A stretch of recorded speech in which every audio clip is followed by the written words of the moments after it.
Ladies and gentlemen, boys and girls, geeks, nerds, fanboys and girls around the globe, you have reached the Vigilant Geek Podcast.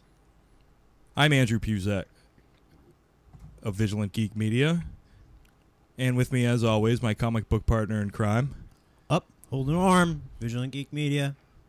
And also, we have on the show this week Vince Scorpion, who's also a Vigilant Geek Media. Hey, how's everyone doing? I have no responsibilities here today whatsoever. That's all right. We'll be the responsible ones. And last week, we covered horror movies in celebration of October and, Halloween and all that good stuff. This week, we're sort of following the same theme, and we're covering the Netflix series Stranger Things. So, why don't we open the forum here and talk a little bit about our initial thoughts on the show? Right. So, if you're not familiar with Stranger Things, it's Netflix original programming. Came out about a couple months ago. Yeah, about 3 months ago, I'd say. Yeah, and then it got a real big following real quick. People binged on it immediately. The show itself is a horror-toned series. It's about 9 episodes long. It takes place in a retro period in the early 80s, late 70s. Yeah, right around there, I'd say. And it takes place in this called Hawkins, Indiana. And it's basically about the events that revolve around the missing persons of this boy named Will Byers. Will Byers, thank you. Yeah. I referred. It wasn't fresh in my head. It's been a while since I watched it. Well, between all of us, we can remember the character names. Right. So what happens is there's a lot of good characters in this show. Yeah, Will is abducted by the creature from this other dimension that the kids refer to as the Underneath. The Underneath. It's so cool. I love interdimensional type stories like that. You know, it just take you to another place. It's so cool. The origin of it's the coolest part about how powerful psychics are, and they use the little girl to reach out beyond Earth. Oh, yeah. To try to make contact with something, and she made contact with these demigorgons, they end up calling them.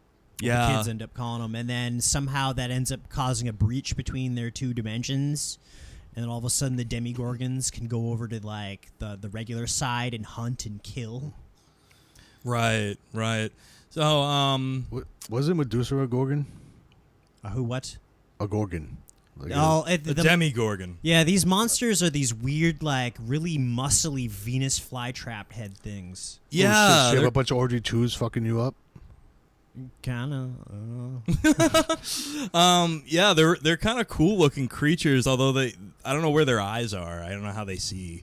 But, we're getting a little bit ahead of ourselves, though. What I would like to do is let's bring it back just a hair and talk about 11, who's the little girl with the telekinesis, among other powers, and the time she spent in that secret government installation, which was run by the Department of Energy. Yeah. I guess she was part of the CIA project, like the Ultra project, where they gave people experimental psychic drugs or whatever. Well, they kidnapped little kids, basically. Well, they did that. Well, actually, they ended up getting 11 because she was the baby of like one of the people they were experimenting on.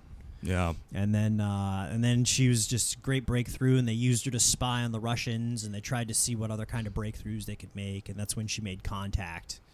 When they put her in that... what is it? That sensory deprivation tank almost? Yes. And that's right. And then she made contact with the thing on the other side. But she's so powerful that like she just ended up like dusting that thing off. Yeah. But it was good stuff. But it's a great story because like the sheriff is trying to uncover the conspiracy. Meanwhile, these kids, Will's friends, they're trying to uncover the conspiracy. And And it's a nice little time capsule type thing because it definitely Yeah. you get a sense that this is from a different time. It brings you back to like, you know, some of the pop culture of like, you know, the early 80s. Like the first thing that it reminded me of is the Goonies. Love It's that pretty movie. similar. Yeah, the Goonies was great. Yeah, so it had that retro feel. It was really neat. And even like, you know, they obviously like, you know, they had the phones that were, you know, hooked to the wall like they used to be, and the televisions where you'd have to turn the knob to change the channel. Little things like that, you know, kept it in that time capsule. Aluminum foil on the rabbit ears. Oh, the fashion on the what people were wearing. Yeah, the fashion as well. Absolutely. Boom boxes and mullets. Well, I didn't really see any mullets. I don't remember any mullets. Steve kind of had Steve. Oh, Harrington. Steve Harrington. Yeah, if Yeah. he had the closest thing to a mullet, I'd say. Who was Nancy Wheeler's boyfriend, and he's kind of a turd. Yeah. Like they write it in, and then he kind of like redeem him in the end. Yeah, he sort of gets redeemed because he sort of saves Well, them. him and his friends end up slut shaming Nancy Wheeler because she ends up hanging out with Josh Byers. Jonathan Byers. Or is it yeah. Jonathan Byers? Yeah. Yeah, that's all right. Minor thing. Yeah. But they ended up putting the names up on the town theater that she's a slut, that Nancy's a slut. Which was a little much. Yeah, You a know? little bit overboard, and then they just go ahead and they're like, "Oh, but he's very good at swinging a bat." Steve, you show redeemed. Yeah, Steve's a boob. Steve also is the direct cause of the death of Barb, which I was not happy about. Yes, let's get into Barb. Let's talk of Barb for a minute. All right, so Barb is this friend of Nancy Wheeler, and her whole purpose is she's like the best friend, but she's like the sensible best friend. Yeah. So, but the thing about Barb and what made Barb such an internet sensation is that the actor that they had to portray the part has a realistic body type for a woman, and in that is she's kind of it's just a realistic body type. She's just kind of She's not a Playboy model. Yeah, by she's any kind means. of a thick pear shape with red hair. And she's like Lumpy Space Princess from Kinda. Adventure Time. Yeah. No, I'm kidding. well, no, maybe not. I don't know. That I'm just teasing. No, Barb just looks like she's just a normal, average, kind of nerdy girl, and she's out to look out for the best interests of Nancy, who's kind of just all about Steve Harrington. Yeah. Steve's got her under his spell. And then then Barb does an unsensible thing and follows her friend. And then Steve Harrington, they're all shotgunning beers, and then none of the men there were kind enough to go ahead and set up the beer for a shotgunning. Yeah, not for Barb, for poor Barb. No, yeah, Barb, do it yourself, Barb. Barb doesn't even want to drink. Yeah, poor Barb. So Barb ends up cutting her hand, and this directly relates. She gets blood in the pool, and then the Demigorgons find her. Because they get attracted to that blood. That's what summons them, is blood. It's like sharks. Yep. So Exactly. They come over Yeah. from the other side. Next thing you know, they're snatching you and taking you to the underneath. Yeah, and then that's what happened to Barb. And that's what, yeah. She got pulled to the underneath. She didn't even make it 2 episodes in. And then, to add insult to injury, everyone just kind of forgets about Barb after that. Everyone, even Barb's mother. Barb's mother's, and Nancy, who actually finds out what happened to Barb, or has a good idea that Barb was stuck on the underneath, does, oh no, well I guess Barb's dead. Yeah. And then it all became about saving Will. But in the end, the tough towny cop, the chief. The chief, yeah, I like him. The chief's great because he's a definite small town cop. He just doesn't want to like be bothered by anything. Yeah. He gets up, he gets dressed, he brushes his teeth after he smokes a bowl, and he goes to his desk to eat his donuts and drink his coffee. And it's a time of reflection, and he's not to be bothered. But the thing about the chief, the only reason that there's a fire lit under his ass with this case, with the Will Byers case, is because he lost his daughter when she was young, I think he lost his daughter to cancer, so it was different. But he still has that soft spot for missing children, so he takes the Byers case very seriously. And then you get into Joyce Byers, the crazy mom, played by Winona Ryder, and it was the role she was born to play. yeah, absolutely. So Winona Ryder's like plays an amazing strung out mom who's just like having a hard time dealing with like anything, let alone a kid just missing. Yeah, no, she's completely batshit crazy, and the chief is like the only person that ends up like believing all this nonsense. Oh, Will's in the walls. He's talking to me through the Christmas lights. I love the part where she's just holding all these like tangled up Christmas lights and trying to talk to them. Tell me something. Give me a sign, honey. You gotta tell me what to do. Where are you? Like, she's like freaking out with the Christmas lights. And you can't be civilized with a tangled up ball of freaking Christmas lights. Well, then she ended up breaking out the lights so that each one of them corresponded with a letter, and they still never explained how Will was able to communicate from the other side doing that. Well, it wasn't Will at first. Remember, it was a Demigorgon because he made the lights spell out right here. Like, where are you? Right here. And then he comes out of the walls. Or he, she, or it, whatever it is, comes out of the walls, you know.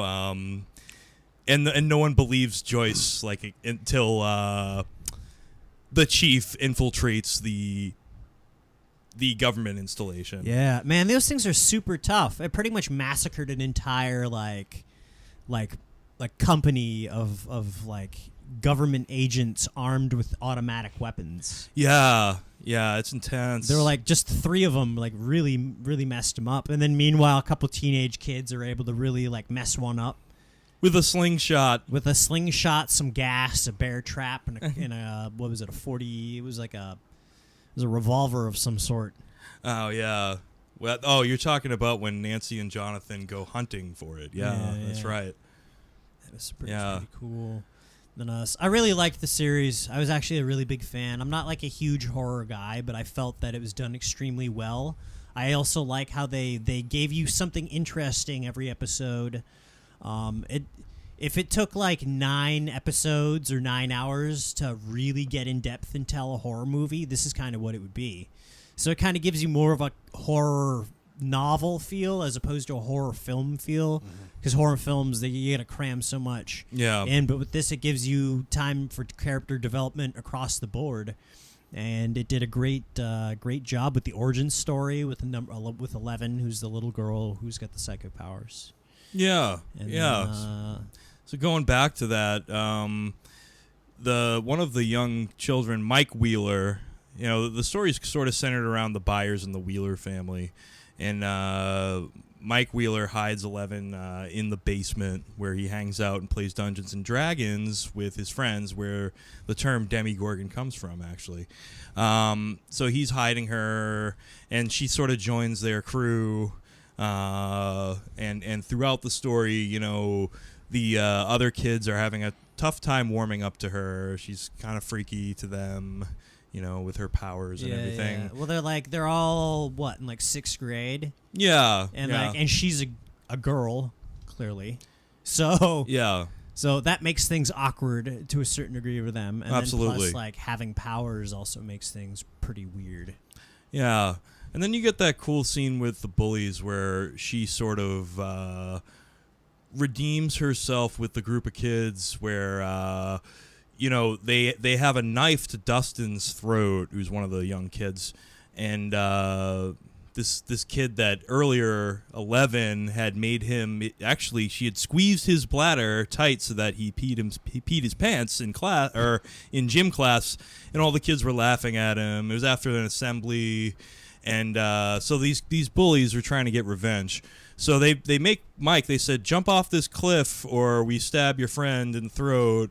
So 11 shows up, and she, you know, using her telekinesis, makes Mike Wheeler fly, you know, sort of like suspended in air. Yeah, and he jumped and she caught him. Yeah, she caught him, and she sort of redeems herself. She takes care of the bullies for him, and he breaks this one kid's arm. Yeah, Yeah, so then you have the government boogeyman, Matthew Modine, who plays Dr. Brenner, I believe is his name. Yeah. Let me see here. Dr. Martin Brenner, yeah.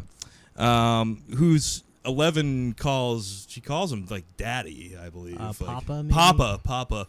Yeah. He was the one running all the experiments on her. So Private Joker had a kid, huh? Yeah. Yeah. So he played, I thought Matthew Modine played a really good government boogeyman, He didn't really have to say much. He was very effective. Yeah. I don't think he didn't make it. I think he got Demigorgoned. He got Demigorgoned. Oh, yeah, he got what was coming to him. Or the Department of Energy. Yeah. Department of Energy. Yeah. So, he was sort of the guy kidnapping the little kids and turning their parents' brains to mush. I love the whole backstory about how they're using like people with psychic abilities. I think that's so neat. Yeah, it's really cool. And I think it's really cool as well that, they did the whole thing where 11 is able to communicate with an alternate dimension like that. I love stories like that with that sci-fi element of alternate dimensions and things like that. Oh yeah, and how like making that contact is actually what did it. You know what is actually fairly similar is Stephen King's The Mist. Really? Yeah. So it was the flick that Thomas Jane decided to do instead of the Punisher sequel. Oh, you're kidding me. You should have done the Punisher sequel, but that's just because I love the Punisher. I've never seen The Mist, so no, I'll have to check it out. What happens is like mist rolls in on the town, and it turns up in this town in Maine because it's a Stephen King. Yeah. And it was based on one of his short stories. And what happens is they're all held up in this grocery store, and then there are like these government types wearing their dress uniforms, and they see two of them and they hang themselves, and then they catch this one guy and they corner him, and he says that like he's feeling all guilty because like they know it was something done up at like in a lab, and they made a window to another dimension with these creatures, but then all of a sudden the window turned into a door, and then all of a sudden they all just rushed through. Want to know what else is like that? Half-Life. The video game. Yes. I'm just about to start playing that. I borrowed it from Christopher Gerard. Really? Yes. Well, that's what it's about.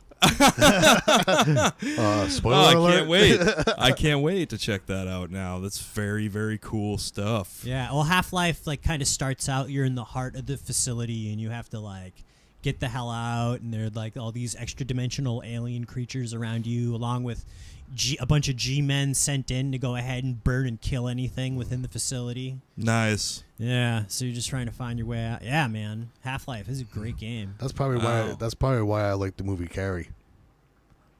Yeah? She used telekinesis. Oh, yeah, that's right. She had telekinesis She powers. was bullied so bad that last straw was it. She's like, that's it, boom. And then she takes out the whole freaking school. That's right. That was another good Stephen King. Laying stuff on fire, just closing doors, and I was like, wow.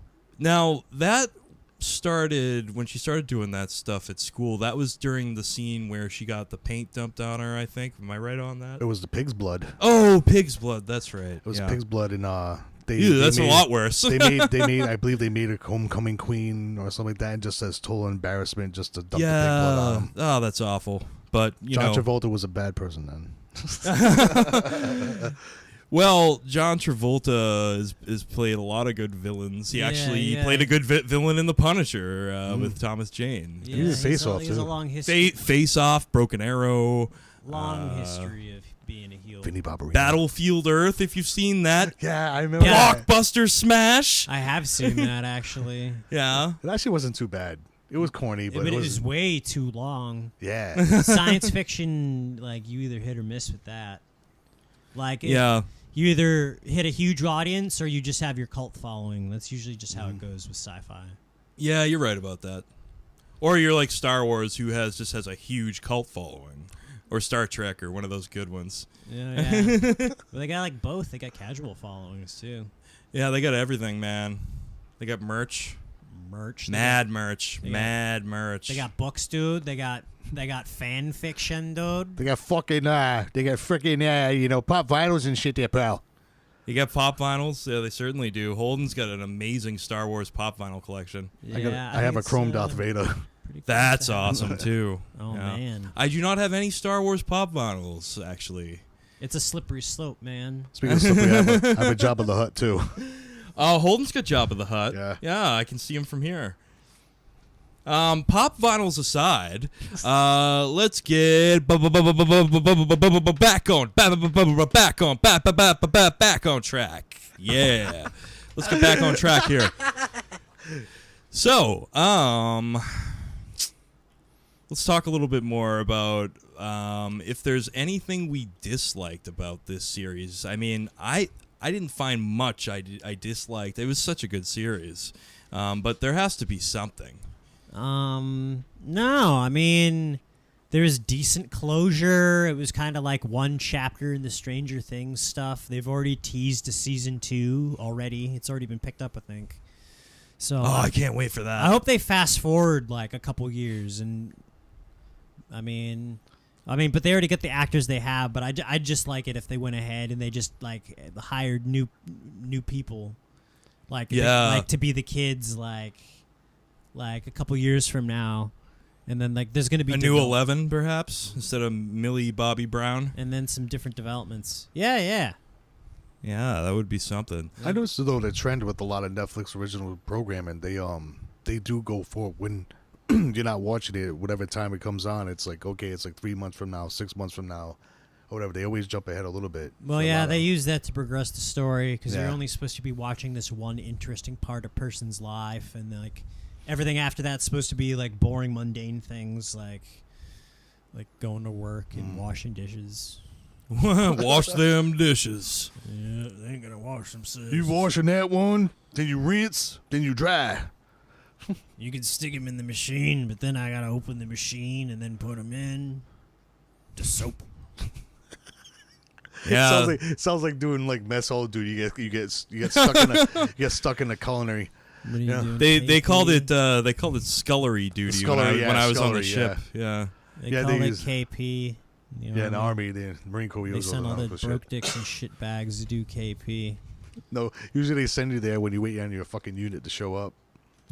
Yeah. Get stuck doing mess duty. Either way, it's not the most exciting thing to base a story on. I Right, imagine. so that's why they fast forward things ahead of time. Right. Which is, I think for the first time in a long time, we've made a point and come full circle on what we wanted to be talking about. Yeah, Yeah. miracles do happen. And there will be Stranger Things pop vinyls. Ooh, Yeah, Really?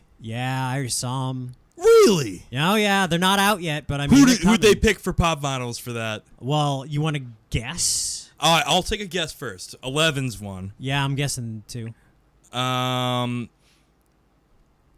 The chief. There might be like 8 of them, because like Winona Ryder. yeah, 'cause Joyce Byers. you want to have Joyce, And Nancy, Mike John, Wheeler. Mike. You're gonna want the Demigorgon. You're gonna want the creature, yeah, the Demigorgon, You're gonna definitely. Want you're gonna want the Demigorgon. You're gonna want and they have. I know Barb is confirmed for sure. What? Barb didn't even play that big of a role. Oh, but Barb's so important. Barb's important. You better yeah. pick that one up. If it wasn't for Barb, then Nancy wouldn't really have a stake in finding the creature like she did. No, she just would have been like. You know what part I like really? All right, there's 2 parts I love. All right, part number 1, a scary part. When like Nancy sees the creature in the woods and she follows it like inside of like a fucking tree, but it's like actually a portal to the underneath. Oh, and the portals to the underneath are just like gross and Slimy.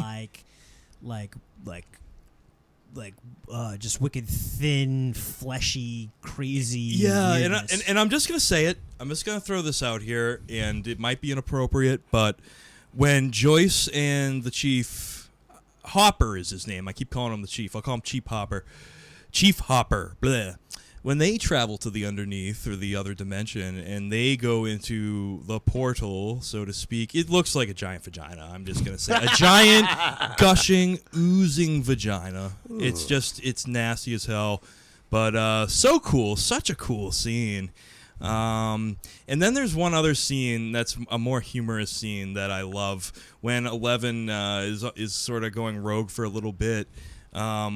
she's like after she had thrown Lucas using her telekinesis, and she realized that she like kind of hurt him, and she was like upset. Oh, so she decided to go on the lam and freaking jacked all those Eggo waffles? Yes! Yes! She walks into the grocery store like she owns the place. The guy's like, "Can I help you?" And she just calls him a mouth breather. Bleh, excuse me. She's like, mouth breather. And then walks by And him. she grabs like 12 boxes of Eggo waffles and then uses her telekinesis to just like throw people around and slam the door shut and like just walk away with like as much as she wants. Like a boss. Eating frozen Eggos. I love it. Yeah, that part was really cool too. A Carbs. lot of cool parts, but it was a perfect blend of like a coming of age story mixed with like a sci-fi mixed with a horror. I thought the casting was unbelievable. Once again, Winona Ryder, like she plays an awesome, crazy mom that's freaking totally out, strung out. Yeah, Oh, amazing.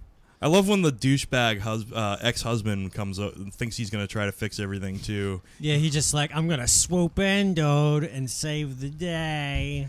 Yeah, he's like, he's like taking all the lights down and like boarding up the windows, and she's like, "What are you doing? No, I have to put these lights back up. I have to take those boards off. What if Will tries to talk to me?" And like he's like thinks that she's just like going crazy. I don't think it was Will at all. No, it was the creature. Yeah. Yeah. Yeah, the creature is smart enough to mess with her head. And Yeah. then, I don't know, Will is pretty resourceful, though. He survived for like a week with no food and no water. Yeah. In the underneath, which is like a toxic environment with like weird creatures and stuff, unless he found some weird parasitic thing that was keeping him alive, which I think there Maybe. I mean, towards the end, he coughed up that slug thing. Oh yeah. And then he flickered back to the underneath real quick. Yeah, spoiler alert. Last episode, he coughs up this slug.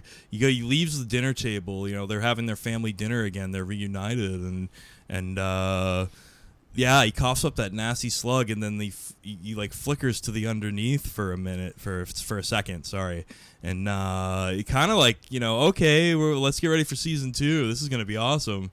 It was definitely like a really good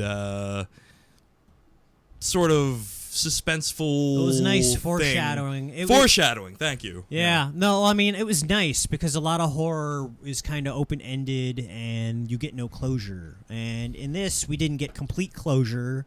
They just gave us closure on the story in which they were telling at the time, which is the chapter in which Will went missing and Barb got killed off within the first 2 episodes. Right. Completely unfair, just after. Boom. And then she made it to the beginning of episode 3, but then you just saw her gruesome, terrible death where the monster was messing with her because she lost her red framed glasses. Right. Her gigantic red framed glasses. Yes. Like the Sally Jesse Raphael glasses. Exactly. That's exactly actually what Barb looked like, kind of, except younger. Yeah. And then they showed her They almost showed the complete mauling of Barb, but they still wanted you guessing if Barb would make it. I was really hoping Barb was going to make it. It would have been different. But they didn't kill off any minorities in this one. And then Barb gets to go to prom with Steve Harrington. That was. And that's like how the story ends. Well, yeah. Well, no, but Steve ends up with Nancy anyway, and then. You see, I think Steve's wrong for Nancy. I think Nancy and Mike should go out, and then I think Barb and Steve should go out. Even though, yeah, you might say Nancy and Mike are brother and sister, but there's nothing wrong with that, No, I'm just messing around. Oh, No, I don't know. I'm just messing around. Taking a lesson from West Virginia. Yeah, I see nothing wrong with that at all. Now you think about it. Man, just think about the possibilities. Since they killed off Barb, you can't have a Barb spinoff called Stranger Barbs. Stranger Bobs. Barbarella. Barbarella is a classic. Yeah. It's one episode long. Oh man, Demogorgons are really scary and unsensible. I'm gonna move out of Indiana, and then she does, and then it's over. Why? Because she's not living near Stranger Things anymore. Oh, but the creature would have to try to follow her or something to make it interesting. Yeah, but like Demogorgons in Miami. Yeah, they'd be out of place. They got enough. But Barb would be out of place in Miami. So what am I thinking?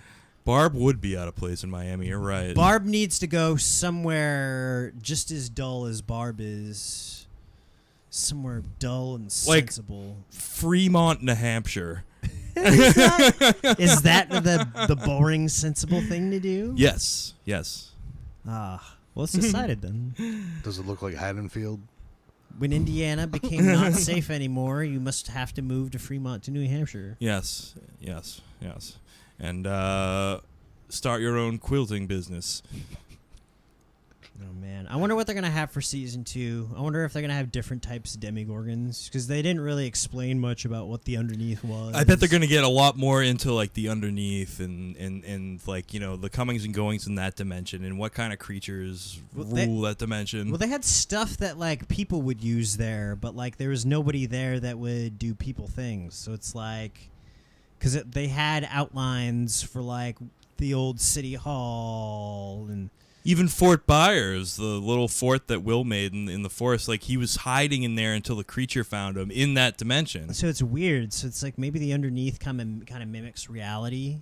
I think it does. Because I mean, it's probably like it's a pretty weird place. There's not people there to go ahead and construct these buildings. Yeah. Although, you know what? Maybe in Here's that a thought. reality. Here's a thought, though. You know how it was sort of looked like it was snowing, but it sort of looked like nuclear fallout, you know? Ooh. Maybe in that dimension, Mutated humans or demigorgons. exactly, due to like the effects of radiation or what have you. I'm So, just like- throwing that out there, maybe. Well, I mean, the storyline could make sense because 10 years before was the Bay of Pigs and the nuclear missile crisis. Yeah. So say nuclear missile crisis happens, people become mutated, skies go dark, nuclear winter. Exactly. I think They have some like Nazi Cuban zombies. I mean, I just think that that would be such a cool way to take the story, you know? Yeah, I don't know. I mean, they could take it any other way. I could be completely off because I've heard it's based on these. It's based on this secret government facility that was supposed to be in upstate New York called Montauk, up in Montauk, New York. Huh. And I guess they were using this chair to try and make contact with other dimensions until they accidentally summoned this gigantic hairy Sasquatch creature that ended up killing most of the people in the facility. Bigfoot? And this is a true story. Well, this is a rumored story. I mean, rumored story, You yeah. can't like confirm something like that. No, you can't. But No, that's still like- really cool to think about. Oh yeah, interdimensional Sasquatch creatures that just going. What if it's George A. Bastille just walking around? George, it's just they just keep summoning George the Animal Steels. Mine! And they just keep biting things. Where's my turnbuckle? I'm George 5. I'm George 55. I'm George 105. There's like a bunch of George the Animal Steels are taking over the whole city right now. Oh, I thought you were talking about like, the George Foreman family. George Foreman really did name all of his like sons George. Like there's like 10 Georges, like George Juniors. I wonder if they got code names. They must have something. Like, or maybe no. I think they're all completely named after him. Every single one of them. Which is so confusing. Not for him. I think he just wanted to call them all George. Yeah, but what if it's like, hey, George, I need something? It's like, well, which George? He probably asked to point. He just points. In Diaper George. Why do you call me Diaper George, Dad? Because you always pooed your diaper. Something like that. Yeah. Yeah. Because George Foreman's like I gonna gotta- go grill burgers. And you have grill marks. Well, gentlemen, let's do some final thoughts here on Stranger Things. We talked a little bit about what season 2 might have in store. Very exciting to think about. But final thoughts to recap what we were talking about today. It's looking good. Looking real good. Big fan of the series. Kind of interested in where they're going to take it. Kind of already heard my theories on this. But I think Yeah, no, it'd be interesting to see whether they go, whether they decide to hire a new cast or whether they keep the people that they've already invested time and money in. Time will tell. They could take it one of two ways, but after they do one, they got to kind of commit to it. Right. I'm kind of hoping that they make Hawkins, Indiana more the main character as opposed to these characters that they've already developed. That would be neat. That'd be a really neat way to go about it. And then I guess the only ones you'd really need to keep around would be the Chief Hooper. Chief Hopper, yeah. Hopper, yeah. Yeah, and So he'd be like the franchise character. Well, Pretty it could much. be, or just the guy who's like always around for every single thing. it knows what's going on. Yeah. I was a big fan of him, like, finding everything out. Like, I just thought it was really cool that they had the small-time cop do that. Like, and he's, like, kicking the shit out of these, like, government spooks and stuff. Like, I thought that was cool. Yeah. Well, it could go one of two ways with this, He's, because towards the end, he got picked up by the government spooks. So he's either locked up or they made him a job offer and he couldn't tell them no. Well, remains to be seen. Vin, final thoughts based on what you've seen of the series? Well, I only watched a few of it. I haven't really been able to get hooked, but it's like. But what are your thoughts, Vinny? I'm gonna get there. I was like, I like it has a good sunk in. Yeah, Winona Ryder does play that like neurotic mom, which is kind of funny because she spent time with Beetlejuice. I don't get that one, but Different movie franchises. and no, I just like I like the backstory a little bit. I like how it lets you know what's going on. I just haven't really had time to watch it. But So you haven't seen it and you don't know what's going on. basically, yeah. No, I'm just kidding. Well, I think, it's one of the greatest horror sci-fis I've seen in a long time. You got a lot of great horror series out there. You got a lot of great sci-fi series out there. But horror sci-fis, I'd say this one's one of the best I've seen in a long time. Amazing casting. Winona Ryder is phenomenal, and all the kid actors are amazing as well. Does she steal the show? I wouldn't say she steals the show, but Winona Ryder definitely is a great compliment in regards to Crazy to the actual Demogorgon creature. She complements the Demogorgon very well as a hysterical mom. And they leave you with some suspense. We mentioned Will with coughing up that slug at the end. Like Ugh. that's gonna lead to something, and that's gonna be creepy. I know it. So it was a short and sweet podcast today, but a really fun and interesting topic for sure. So gentlemen, thank you very much for being on the show. I'm Andrew Puzak of Vigilant Geek Media, and with me, as always, my comic book partner in crime. Holden Orme of Vigilant Geek Media. And we want to thank Vin Scorpion for being back on the show. Thank you, Vin. Hey, my pleasure. Even though I tried to, fake the funk, all that shit. You But- can't fake the funk on a nasty dunk. I wish I could. Shaquille O'Neal said that. I wish Oh, I- man. I'll get one of those Fisher Price ones, but hey, before I know it's a Stranger Thing though, but it's like what's coming back Sunday, The Walking Dead. 2-hour episode too. Yeah, and you mentioned last week a little bit about Negan and his interactions with Rick. Yeah, Very cool stuff. he's like, how can you tell someone is like, you look him dead in the face, I'm gonna kill you, and then get dragged around like a little bitch? Yeah. So he's like, he's like, get in that damn freaking wagon. Well, it would behoove all of us at Vigilant Geek to do an episode on The Walking Dead at some Yeah. point before Season 2 concludes. So, Vin, we'll certainly have you back on the show for that. Oh hell yeah. Without a doubt. So we want to thank all you viewers out there. If you're interested in reading articles, please visit our blog, thevigilantgeek.blogspot.com. Also, find us on YouTube at The Vigilant Geek. Please like our videos and subscribe. And as always, stay Stay vigilant. vigilant.